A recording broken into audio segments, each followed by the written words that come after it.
So today I'd like to talk to you about the topic of pollution. So the name of the speech is the devastating effects of pollution on ourselves, the environment, and wildlife. For those that don't know me, my name's Tom Taylor. I've been a scuba diver for over 15 years, and I've personally seen the effects of marine debris and trash in our oceans firsthand by dealing with marine animals that have this stuff around them and stuff. So I have firsthand experience with witnessing this kind of stuff. Today, I'd like to start off by telling you a story. The story involves a whale. This fisherman was out fishing on the east coast of the Farallon Islands, and he saw something in the water. So he went up closer to see what it was. Well, what he found was a 45 to 50 foot female humpback whale. And this female humpback whale was just trying everything she could to try and keep her blowhole above water so that she wouldn't die. And the reason she was struggling so much is because she got ensnared in a long series of crab pots. So the crab pot line had wrapped around her tail, her torso, and her mouth. And it had not only the lines, but it had all the crab pots, it had the weights, and it was so much weight that it was all she could do to try and keep her head above water.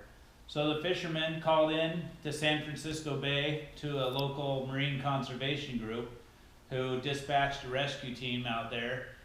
When they got there, they decided that the whale was in dire straits, and despite the danger to themselves, they had to do something about it.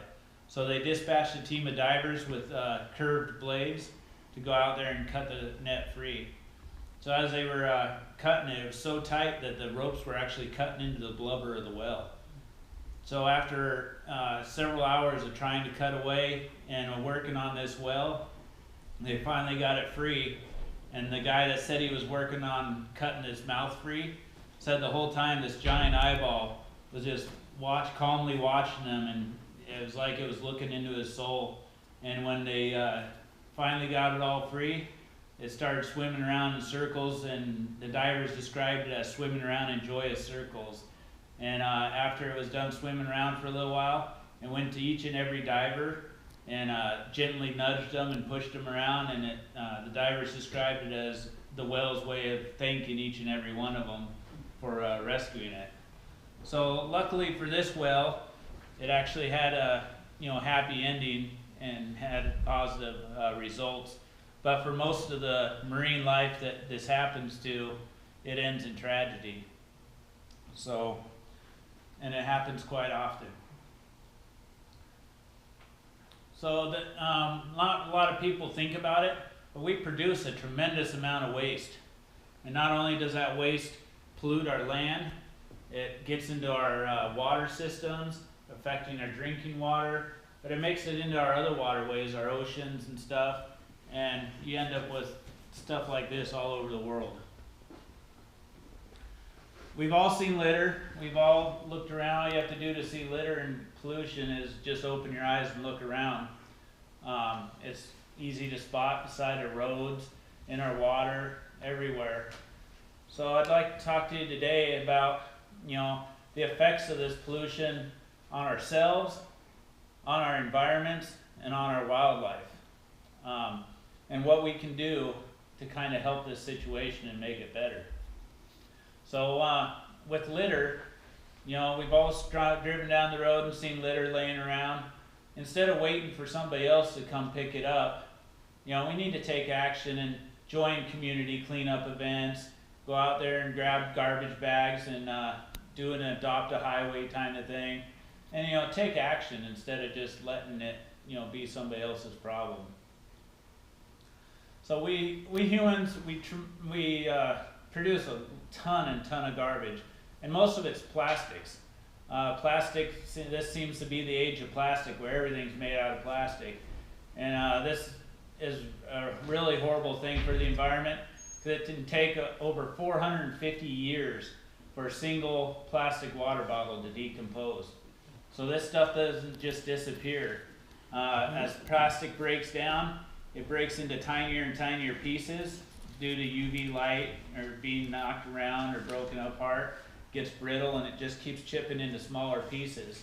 And what this does is it gets into our food supplies, Birds eat it, the fish eat it, and it ends up killing them because they're not able to digest it. So this picture of the bird here says it all.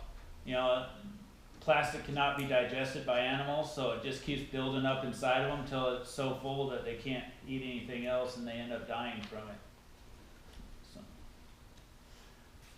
The waste we produce is ending up in our waterways where it is wreaking havoc. It's polluting our drinking water and in our environment, and it's killing all our wildlife. Here's some interesting statistics. 40% of all American rivers and 46% of all American lakes are too polluted for fishing, swimming, or aquatic life. That's pretty scary. That's in the United States, where we lead the environmental movement. So if 46% of our water is too polluted to swim in or fish in, then we got some serious problems. 1.2 trillion gallons of untreated sewage, stormwater, and industrial waste are dumped into U.S. waters every year. Each year there are about 250 million cases of water-based diseases, resulting in 5 to 10 million deaths a year. So that's a tremendous amount. In most of the developing countries, 70% of industrial waste from industry goes straight into the same water that is used as the water supply for the people of the communities. So a lack of safe drinking water in cities causes cholera, malaria, diarrhea, and all kinds of other diseases. So sanitation's a big problem. If you're polluting all your drinking water, all that poison's going straight into you. How is this affecting the environment? Well, to see how this is affecting the environment, we all have to just look around. I mean, it's not easy. Everywhere you look, there's garbage and pollution everywhere. Not only is it on the land, but it's also in the water. And it's killing off our plants and animals due to leaching poisons into the ground, which is affecting our drinking water. It's affecting our plants, killing them off, and it's poisoning our groundwater. It's running into our waterways, our rivers, and our oceans, and it's poisoning that. You know, it starts at the zooplankton level, where these little microscopic pieces of plastic and pollution and toxins are ingested by the little zooplankton. Then the little bigger shrimp eat it, and then the fish eat the shrimp. And as it goes further and further up the food chain into the marine mammals and then into us, it's built to a high enough level to where it's getting toxic for us as well. So most of the marine life and the fish life out there is too polluted to eat. It's got really high levels of PCBs and other chemicals. Obviously it's affecting our wildlife, just like I said, going up through the food chain, and then ultimately affects us. 90% of the world depends on the sea life and fish and what comes out of our oceans as their main source of food. So this gets to polluted levels where it's all poison. All we're doing is killing ourselves. We're all part of the same circle. So part of the problem is we live in a throwaway society. Everything, you know, when you're done with it, you just throw it away. It's very wasteful, you know. Everybody drinking water, you know, just plastic bottles alone. Every year we drink more water bottles, enough that we can go around the world 65 times around the entire world, and that's just in the United States alone. So we need to start living in a more responsible way. We've been living it really irresponsibly up till now, and it's catching up to us. Our landfills are full. Everywhere you go, there's just garbage everywhere. And if we don't change this, it's not going to get any better. We must learn from our past mistakes and move into the future making the right decisions. If we don't change now and take action, the problem's not going to go away on its own. It's just going to keep getting worse and worse. So what are some of the things we can do to help? Well, we can join community cleanup groups. We can adopt a highway. We can, you know, one of the things we can do is instead of grabbing plastic bottles of water all the time, get a real water bottle and fill it with tap water, you know, filtered tap water. That can reduce pollution tremendously, just that alone. We can do the 3 R's. Is everyone familiar with the 3 R's? Reduce, reuse, and recycle. So we can reduce the amount of waste. You know, go to the grocery store, instead of getting 30 plastic bags, you know, go with paper or a cloth bag, one of those, you know, bags that you can reuse. Limit your waste. You know, like I said, grab a real water bottle instead of the plastic throwaway bottles, and use tap water.